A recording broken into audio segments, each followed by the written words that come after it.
Today, I will tell you a story of a Vietnamese movie. This story features two brothers who will show us why we should never make decisions out of anger, and what the relationship between two brothers should be like. I will also share the stories of several fathers and the sacrifices they made for their children. Friends, this is not a fictional tale or a fairy tale. It is a true story that happened in the lives of two brothers, Thiều and Tuong, in a small village in central Vietnam in 1980. I promise you, if you feel like your time was wasted after watching the entire video, you can definitely dislike it. So, today's story is about the movie, Yellow Flowers on the Green Grass.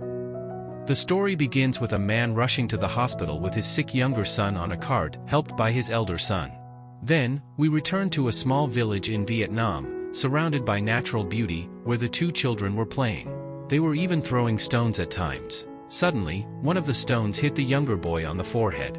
Just then, their father arrived and scolded the elder son and took the younger one home for misbehaving. The two children were brothers. The elder one was named Thiều, and the younger one was named Tuong. Their father worked in a local factory making tiles for building houses, and their mother sold vegetables at the local market. They also had an uncle named Nan. Like every night, Nan came to tell them horror stories. In one point, seizing the opportunity, Nan gave a letter for a girl named Hong to Tuong. Tuong then went to deliver the letter to Hong, while his elder brother went to a shop owned by a girl whose name was Mon, to buy some peanuts. The next morning, we see their typical daily life. The children are going to school and some of them are playing in the clear river water. Just as Nan likes Hong, Thiều also has a fondness for Mon. As the day ends, night falls. Nan comes again to give a letter to Tuong for Hong. However, Tuong gets caught by Hoang's father today. But he somehow manages to escape and returns home. At night, the two brothers lie in bed. Thiều asks Tuong how long he has been playing the role of a postman. Tuong replies, around 10 to 12 days. Hearing this, Thiều also thinks of writing a letter to Mon. So the following day, at school, he sits in a corner and starts writing a letter for Mon. But, one of his friends sees everything, and he snatches the letter from Thiều and gives it to Mon. However, little Mon doesn't understand any of it. When the teacher arrives in the class, Mon straightforwardly hands the letter to the teacher. That day, unfortunate Thiều gets a good punishment from the teacher. In the evening, Thiều goes to Mon's house to scold her for the incident at school, but he finds the door is locked from the outside. Suddenly, he notices that someone seems to be inside the house. Just then, Mon comes from behind, takes Thiò's hand, and leads him away. Thiều said to Mon, "A thief has entered your house, I saw him." To which little Mon replied, "That's not a thief, that's my father. He has leprosy, so we keep him locked up inside the house."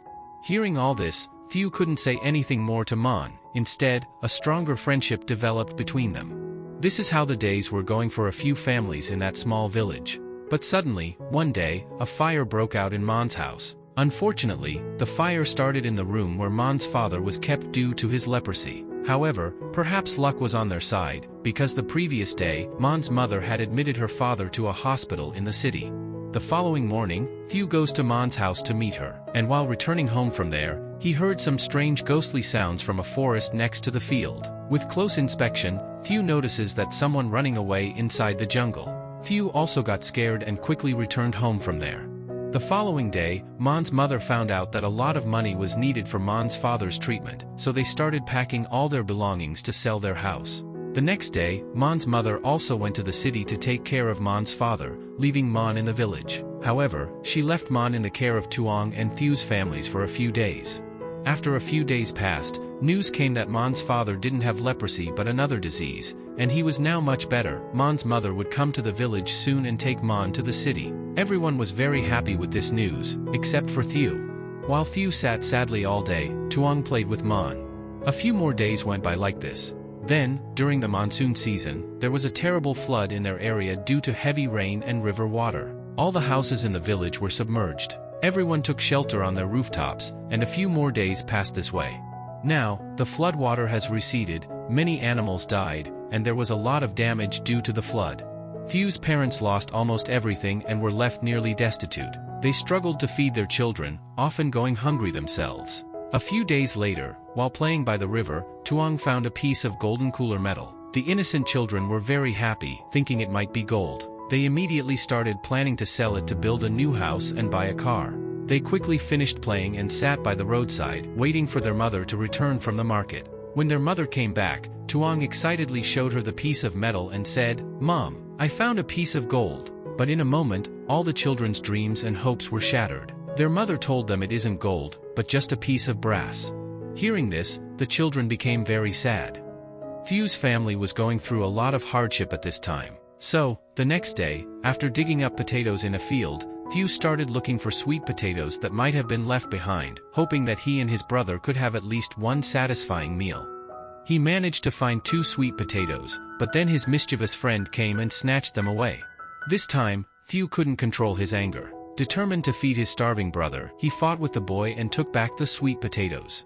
After that, he leaves for home with them. But then a huge mistake happened. Inside the house, little Tuong was playing with Mon, pretending to cook chicken with toy pots and pans and dirt. Hearing this from outside, Thieu, who had been starving for months and had fought to get food for his brother, thought Tuong and Mon were eating real chicken without him. This thought drove him mad with anger. Unable to accept that his brother was eating chicken without him, he grabbed a stick and went inside, and he hits Tuong's back very hard. Little Tuong fell to the ground, and starts screaming in pain. It was then that Thieu realized they were just playing a cooking game. Thieu immediately understood his mistake, but it was too late. Tuong lay on the ground, writhing in pain. Thieu was about to go call his parents when Tuong said, "Brother, tell Mom and Dad that I fell from a tree. If they find out you hit me, they'll beat you badly too." Thieu was torn apart by guilt. Eventually, their father brought a local doctor to the house. The doctor examined Tuong and said that his back was broken and he needed to be taken to a hospital. It wasn't possible to treat him at home. Their parents were already struggling financially, and now the thought of hospital expenses left them in utter despair. Yet, being parents, they sold their only cow to pay for the treatment. This leads to the scene at the beginning of the story, where Thieu, with his father's help, is taking Tuong to the hospital in a cart. Tuong received treatment at the local hospital for several days, and his father's money was nearly exhausted. The doctor at the hospital said that Tuong needed long-term treatment, which required going to the city and spending a lot of money. Hearing this, Tuong's parents were devastated. His mother said, "Where will we get so much money for treatment? We have nothing left to sell." Thieu was sitting outside, overheard everything. Overwhelmed with guilt and seeing his younger brother in such a state, he couldn't forgive himself. To atone for his mistake, Thieu always took care of his younger brother, tending to his needs. Meanwhile, Mon started to hate Thieu, blaming him for the condition of her only companion. Whenever she could, Mon would sit silently holding Tuong's hand. Tuong, now bedridden, couldn't receive any further treatment because his parents couldn't afford it. Soon, the time came for Mon to leave for the city with her mother.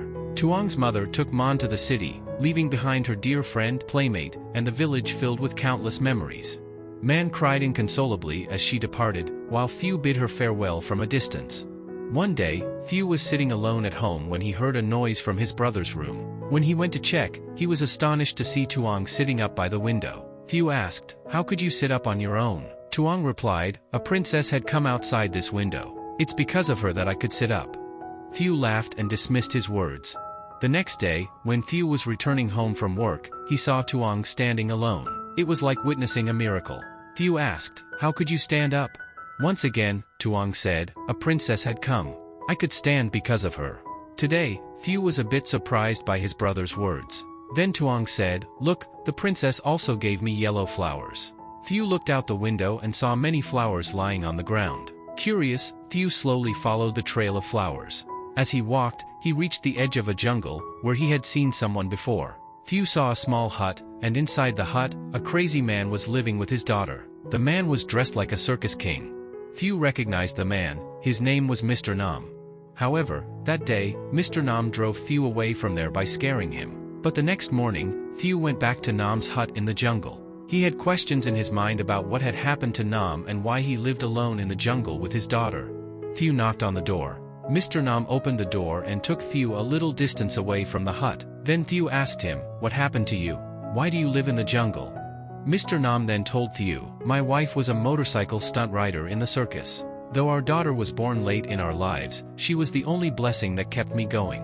One day, I took my daughter to see her mother's circus performance. Everything was going fine, but our daughter got so excited seeing her mother ride the motorcycle that she leaned over two down and almost fell. I caught my little girl, but her mother, seeing her about to fall, lost her balance and had an accident with the motorcycle. In front of all the spectators at the circus, my wife died. My daughter was devastated by her mother's death and went completely mad. She started believing she was a princess. Since that day, I have also pretended to be mad and dressed as a king, just to keep my daughter happy. We created our own little kingdom here in this jungle, away from everyone's eyes, just for her. After hearing Mr. Nam's tragic life story, Thiều returns home that day. Upon returning home, he finds his younger brother Tuong looking outside through the window. Thiều asks him, "What's wrong with you? What are you thinking?" Tuong replies, "The princess didn't come to see me today." Thiều reassures him, "Maybe she's busy today, she'll surely come tomorrow." The next day, Tuong's father prepares 2 walking sticks for Tuong to help him walk. In the afternoon, Thiều teaches Tuong how to walk using those walking sticks. Just then, a short distance away, Tuong spots his princess. He sees that several mischievous boys are annoying her. The girl tries to shoo them away with a stick in her hand, but the naughty children push her and she falls to the ground. Seeing this, Tuong gathers his strength and runs towards her, leaving behind his walking sticks to save his princess. Thiều stands stunned, watching everything unfold. However, before Tuong can reach his princess, the pain in his waist strikes, and he collapses in the middle of the road. From afar, the princess, whose name was Vinh, she looks at Tuong with worried eyes. It's then that Vinh recalls her mother's accident and everything floods back to her. Meanwhile, from a distance, Mr. Nam calling out his daughter and rushes towards her. He holds her close and asks, "My princess, why did you come outside without informing the king?" And then, something magical happened. Because today, after several years, Vinh wasn't calling her father Your Majesty, but rather simply Dad. Vinh said, "Dad, I remember everything. You are my father, you're not a king, and I'm not a princess." Hearing these words from his daughter, Mr. Nam felt like he had found his true princess. Afterward, when Mr. Nam started walking towards home with his daughter, Tuong bid farewell to Vinh, who gazed back at him from afar with thoughtful eyes. Then, Tuong leaned on Thieu's shoulder and they began their journey back home. Tuong asked Thieu, "Brother, will Princess still play with me?" Thieu replied, "Of course, she will." And with this conversation between the 2 brothers, today's tale comes to an end. These stories aren't just meant for the eyes but for the heart. So, based on today's true story, how did you find the heartwarming Vietnamese film about 2 brothers from a small village? Don't forget to share your thoughts in the comments. Take care everyone. Goodbye for today.